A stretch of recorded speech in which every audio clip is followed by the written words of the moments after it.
Oui, alors bonjour Julien, je m'appelle Jean-Alain Taril, j'ai 25 ans, je suis étudiant en Master 2 de langue et culture corse à l'université de Corté. Par ailleurs, je suis aussi assistant d'éducation dans un collège à Bastia. Et parallèlement, sur le plan politique, je suis engagé avec le groupe Père Labé à l'Assemblée de Corse. D'accord, donc tu es déjà politisé. Qu'est-ce qui t'a emmené à cet événement européen?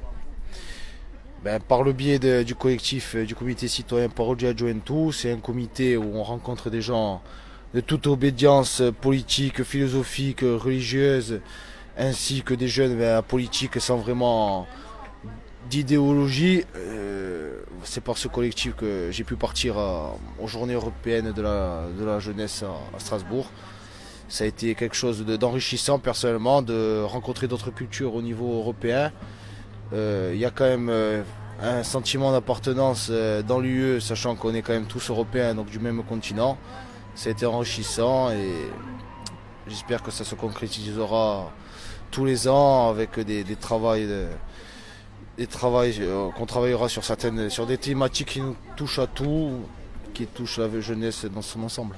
Toi, tu avais des attentes particulières par rapport à cet événement ou pas?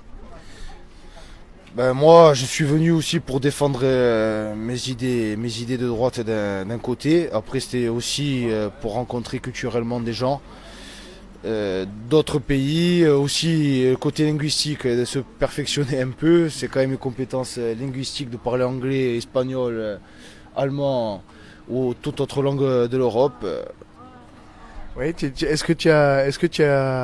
es content de l'événement? Est-ce que tu as l'impression d'avoir été écouté? Est-ce que les activités t'ont plu? Qu'est-ce que tu en as pensé globalement?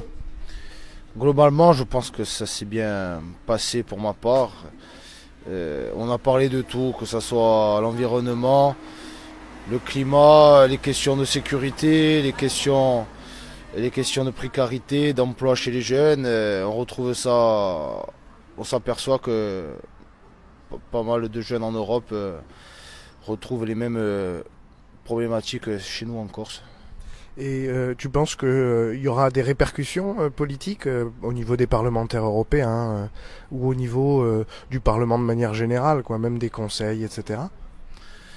Je pense quand même, ça a été un événement très européen, évidemment, très médiatisé. Donc je pense qu'il y aura certaines idées, dans la mesure du possible, qui peuvent se faire concrètement, qu'il y aura des remontées avec les députés, quel que soit leur groupe politique ou leur appartenance. Je pense qu'il y a quand même du positif dans tout ça. Si tu avais une seule grande idée, enfin une seule idée avec laquelle tu étais venu, ce serait laquelle? Est-ce que tu penses qu'elle a été entendue? Ou est-ce que tu penses que, de manière générale, l'événement a pu faire progresser cette idée-là? Après, dans le domaine technique, j'ai pas une idée en particulier, particulièrement, mais où c'était un peu dommage, c'est que tu prenais la parole et après, il y avait déjà très peu, une ou deux minutes de temps de parole par intervention. Et j'avais l'impression aussi que tu parlais et qu'il n'y avait pas vraiment de réponse ou de débat sur certaines activités. Pardon, sur certaines activités, il y avait quand même. Le sujet était trop large, donc chacun disait la sienne sans vraiment de débat ou d'interaction. C'était un enchaînement de monologues, je dirais. Merci beaucoup, Jean-Alain.